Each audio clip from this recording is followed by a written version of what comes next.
Le premier livre des rois, chapitre 21. Après ces choses, voici ce qui arriva.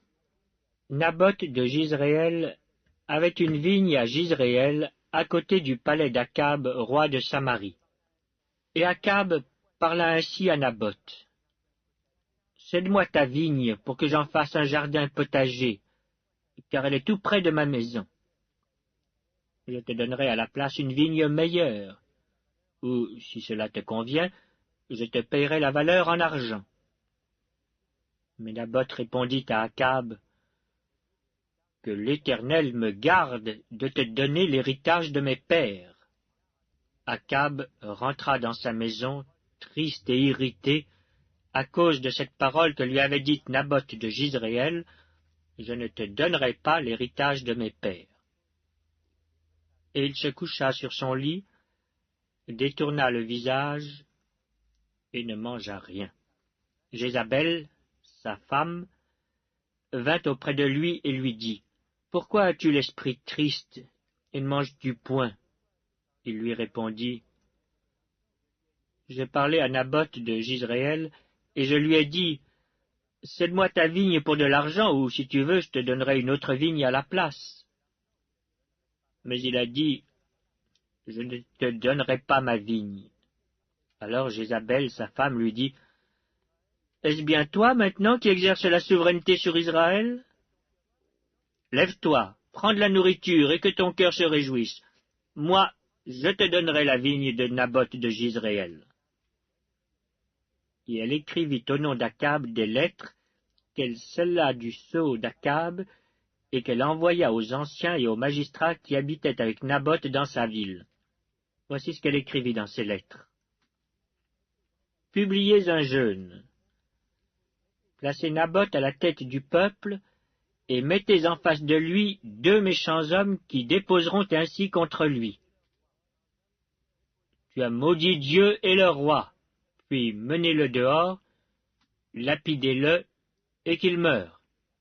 Les gens de la ville de Naboth, les anciens et les magistrats qui habitaient dans la ville, agirent comme Jézabel le leur avait fait dire, d'après ce qui était écrit dans les lettres qu'elle leur avait envoyées. Ils publièrent un jeûne, et ils placèrent Naboth à la tête du peuple. Les 2 méchants hommes vinrent se mettre en face de lui, et ces méchants hommes déposèrent ainsi devant le peuple contre Naboth. Naboth a maudit Dieu et le roi. Puis ils le menèrent hors de la ville, ils le lapidèrent, et il mourut. Et ils envoyèrent dire à Jézabel, « Naboth a été lapidé, et il est mort. » Lorsque Jézabel apprit que Naboth avait été lapidé et qu'il était mort, elle dit à Akab, « Lève-toi, prends possession de la vigne de Naboth de Jizréel, qui a refusé de te la céder pour de l'argent. Car Naboth n'est plus en vie, il est mort. » Akab, entendant que Naboth était mort, se leva pour descendre à la vigne de Naboth de Jizréel, afin d'en prendre possession. Alors la parole de l'Éternel fut adressée à Élie le Tishbite en ces mots, « Lève-toi, descends au-devant d'Akab, roi d'Israël, à Samarie. Le voilà dans la vigne de Naboth où il est descendu pour en prendre possession. Tu lui diras, « Ainsi parle l'Éternel. N'es-tu pas un assassin et un voleur ?» Et tu lui diras, « Ainsi parle l'Éternel. Au lieu même où les chiens ont léché le sang de Naboth, les chiens lécheront aussi ton propre sang. » Akab dit à Élie, « M'as-tu trouvé, mon ennemi ?» Et il répondit, « Je t'ai trouvé, parce que tu t'es vendu pour faire ce qui est mal aux yeux de l'Éternel.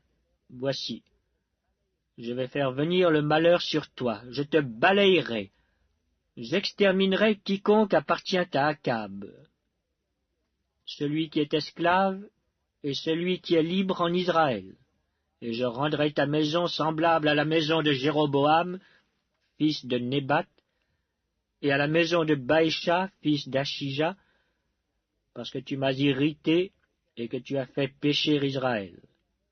L'Éternel parle aussi sur Jézabel, et il dit, Les chiens mangeront Jézabel près du rempart de Jizréel. Celui de la maison d'Akab qui mourra dans la ville sera mangé par les chiens, et celui qui mourra dans les champs sera mangé par les oiseaux du ciel. Il n'y a eu personne qui se soit vendu comme Akab pour faire ce qui est mal aux yeux de l'Éternel, et Jézabel, sa femme, l'y excitait. Il a agi de la manière la plus abominable en allant après les idoles, comme le faisaient les Amoréens que l'Éternel chassa devant les enfants d'Israël. Après avoir entendu les paroles d'Élie, Akab déchira ses vêtements, il mit un sac sur son corps et il jeûna. Il couchait avec ce sac et il marchait lentement. Et la parole de l'Éternel fut adressée à Élie le Tishbite en ces mots. As-tu vu comment Akab s'est humilié devant moi? Parce qu'il s'est humilié devant moi, je ne ferai pas venir le malheur pendant sa vie. Ce sera pendant la vie de son fils que je ferai venir le malheur sur sa maison. Le premier livre des rois, chapitre 22. On resta 3 ans sans qu'il y eût guerre entre la Syrie et Israël. La 3e année, Josaphat, roi de Juda, descendit auprès du roi d'Israël. Le roi d'Israël dit à ses serviteurs, « Savez-vous que Ramoth en Galaad est à nous, et nous ne nous inquiétons pas de la reprendre des mains du roi de Syrie ?» Et il dit à Josaphat, « Veux-tu venir avec moi attaquer Ramoth en Galaad ?» Josaphat répondit au roi d'Israël, « Nous irons, moi comme toi, mon peuple comme ton peuple, mes chevaux comme tes chevaux. » Puis Josaphat dit au roi d'Israël, « Consulte maintenant, je te prie, la parole de l'Éternel. » Le roi d'Israël assembla les prophètes au nombre d'environ 400 et leur dit, « Irai-je attaquer Ramoth en Galaad ou dois-je y renoncer ?» Et ils répondirent, « Monte, et le Seigneur la livrera entre les mains du roi. » Mais Josaphat dit, « N'y a-t-il plus ici aucun prophète de l'Éternel par qui nous puissions le consulter ?» Le roi d'Israël répondit à Josaphat, « Il y a encore un homme par qui l'on pourrait consulter l'Éternel, mais je le hais, car il ne me prophétise rien de bon. Il ne prophétise que du mal. C'est Michée, fils de Jimla. » Et Josaphat dit, « Que le roi ne parle pas ainsi. » Alors le roi d'Israël appela un eunuque et dit, « Fais venir de suite Michée, fils de Jimla. » Le roi d'Israël et Josaphat, roi de Juda, étaient assis, chacun sur son trône, revêtus de leurs habits royaux, dans la place, à l'entrée de la porte de Samarie. Et tous les prophètes prophétisaient devant eux. Sédécias, fils de Kenaana, s'était fait des cornes de fer, et il dit, « Ainsi parle l'Éternel. Avec ces cornes tu frapperas les Syriens jusqu'à les détruire. » Et tous les prophètes prophétisaient de même en disant, « Monte à Ramoth en Galaad, tu auras du succès, et l'Éternel la livrera entre les mains du roi. » Le messager qui était allé appeler Michée lui parla ainsi. « Voici, les prophètes d'un commun accord prophétisent du bien au roi. Que ta parole soit donc comme la parole de chacun d'eux, annonce du bien. » Michée répondit, « L'Éternel est vivant. J'annoncerai ce que l'Éternel me dira. » Lorsqu'il fut arrivé auprès du roi, le roi lui dit, « Michée, irons-nous attaquer Ramoth en Galaad ou devons-nous y renoncer ?» Il lui répondit, « Monte, tu auras du succès, et l'Éternel la livrera entre les mains du roi. » Et le roi lui dit, « Combien de fois me faudra-t-il te faire jurer de ne me dire que la vérité au nom de l'Éternel ?» Michée répondit, « Je vois tout Israël dispersé sur les montagnes comme des brebis qui n'ont point de berger. Et l'Éternel dit, ces gens n'ont point de maître, que chacun retourne en paix dans sa maison. Le roi d'Israël dit à Josaphat, ne te l'avais-je pas dit? Il ne prophétise sur moi rien de bon, il ne prophétise que du mal. Et Michée dit, écoute donc la parole de l'Éternel. J'ai vu l'Éternel assis sur son trône, et toute l'armée des cieux se tenant auprès de lui à sa droite et à sa gauche. Et l'Éternel dit, qui séduira Akab pour qu'il monte à Ramoth en Galaad et qu'il y périsse? Ils répondirent, l'un d'une manière, l'autre d'une autre. Et un esprit vint se présenter devant l'Éternel et dit, moi je le séduirai. L'Éternel lui dit, comment? Je sortirai, répondit-il, et je serai un esprit de mensonge dans la bouche de tous ses prophètes. L'Éternel dit, tu le séduiras, et tu en viendras à bout. Sors, et fais ainsi. Et maintenant, voici, l'Éternel a mis un esprit de mensonge dans la bouche de tous tes prophètes qui sont là. Et l'Éternel a prononcé du mal contre toi. Alors Sédécias, fils de Kenaana, s'étant approché, frappa Michée sur la joue et dit, « Par où l'Esprit de l'Éternel est-il sorti de moi pour te parler ?» Michée répondit, « Tu le verras le jour où tu iras de chambre en chambre pour te cacher. » Le roi d'Israël dit, « Prends Michée, et emmène-le vers Amon, chef de la ville, et vers Joas, fils du roi. Tu diras, « Ainsi parle le roi. Mettez cet homme en prison, et nourrissez-le du pain et de l'eau d'affliction, jusqu'à ce que je revienne en paix. » Et Michée dit, « Si tu reviens en paix, l'Éternel n'a point parlé par moi. » Il dit encore, « Vous tous, peuple, entendez. » Le roi d'Israël et Josaphat, roi de Juda, montèrent à Ramoth en Galaad. Le roi d'Israël dit à Josaphat, « Je veux me déguiser pour aller au combat, mais toi, revêt-toi de tes habits. » Et le roi d'Israël se déguisa et alla au combat. Le roi de Syrie avait donné cet ordre aux 32 chefs de ses chars, « Vous n'attaquerez ni petit ni grand, mais vous attaquerez seulement le roi d'Israël. » Quand les chefs des chars aperçurent Josaphat, ils dirent, « Certainement c'est le roi d'Israël. » Et ils s'approchèrent de lui pour l'attaquer. Josaphat poussa un cri. Les chefs des chars, voyant que ce n'était pas le roi d'Israël, s'éloignèrent de lui. Alors un homme tira de son arc au hasard et frappa le roi d'Israël au défaut de la cuirasse. Le roi dit à celui qui dirigeait son char, « Tourne et fais-moi sortir du champ de bataille, car je suis blessé. » Le combat devint acharné ce jour-là. Le roi fut retenu dans son char en face des Syriens, et il mourut le soir. Le sang de la blessure coula dans l'intérieur du char.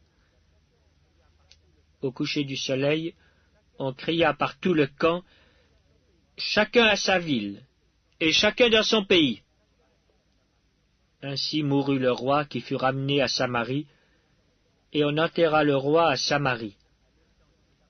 Lorsqu'on lava le char à l'étang de Samarie, les chiens léchèrent le sang d'Akab, et les prostituées s'y baignèrent selon la parole que l'Éternel avait prononcée. Le reste des actions d'Akab, tout ce qu'il a fait, la maison d'ivoire qu'il construisit et toutes les villes qu'il a bâties, cela n'est-il pas écrit dans le livre des chroniques des rois d'Israël? Akab se coucha avec ses pères, Akazia son fils régna à sa place.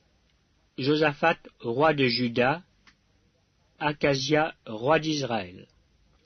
Josaphat, fils d'Asa, régna sur Juda la 4e année d'Akab, roi d'Israël. Josaphat avait 35 ans lorsqu'il devint roi, et il régna 25 ans à Jérusalem. Sa mère s'appelait Azuba, fille de Shilchi. Il marcha dans toute la voie d'Asa son père, et ne s'en détourna point, faisant ce qui est droit aux yeux de l'Éternel. Seulement les hauts lieux ne disparurent point. Le peuple offrait encore des sacrifices et des parfums sur les hauts lieux. Josaphat fut en paix avec le roi d'Israël. Le reste des actions de Josaphat, ses exploits et ses guerres, cela n'est-il pas écrit dans le livre des chroniques des rois de Juda? Il ôta du pays le reste des prostituées qui s'y trouvaient encore depuis le temps d'Asa son père. Il n'y avait point de roi en Édom. C'était un intendant qui gouvernait. Josaphat construisit des navires de Tarsis pour aller à Ophir chercher de l'or. Mais il n'y alla point parce que les navires se brisèrent à Etjon-Géber. Alors Acasia, fils d'Akab, dit à Josaphat, « Veux-tu que mes serviteurs aillent avec les tiens sur des navires ?» Et Josaphat ne voulut pas. Josaphat se coucha avec ses pères, et il fut enterré avec ses pères dans la ville de David, son père. Et Joram, son fils, régna à sa place.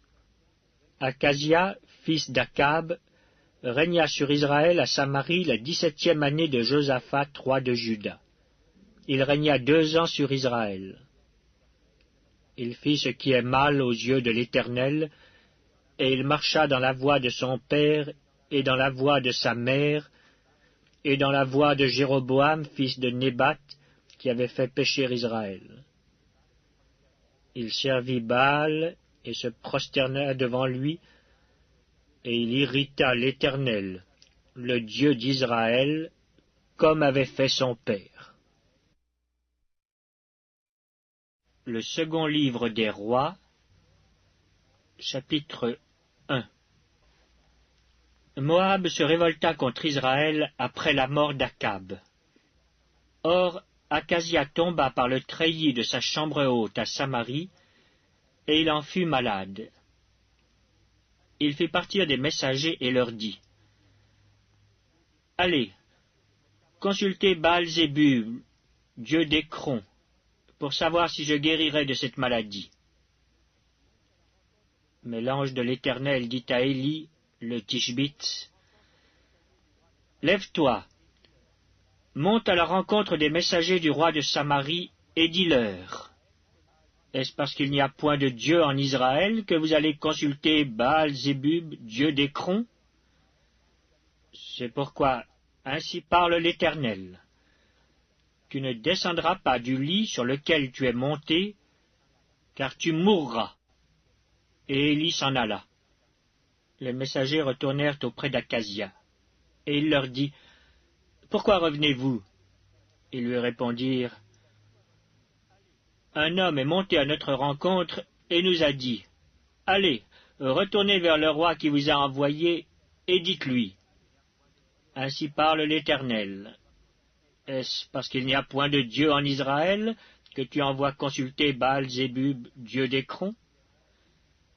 C'est pourquoi tu ne descendras pas du lit sur lequel tu es monté, car tu mourras. » Acasia leur dit, « Quel air avait l'homme qui est monté à votre rencontre et qui vous a dit ces paroles? » Ils lui répondirent, « C'était un homme vêtu de poils et ayant une ceinture de cuir autour des reins. »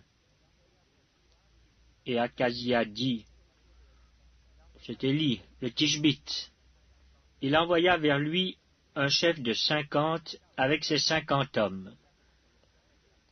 Ce chef monta auprès d'Élie, qui était assis sur le sommet de la montagne, et il lui dit, « Homme de Dieu, le roi a dit, « Descends. » Élie répondit au chef de 50, « Si je suis un homme de Dieu, que le feu descende du ciel et te consume, toi et tes 50 hommes. » Et le feu descendit du ciel et le consuma, lui et ses 50 hommes.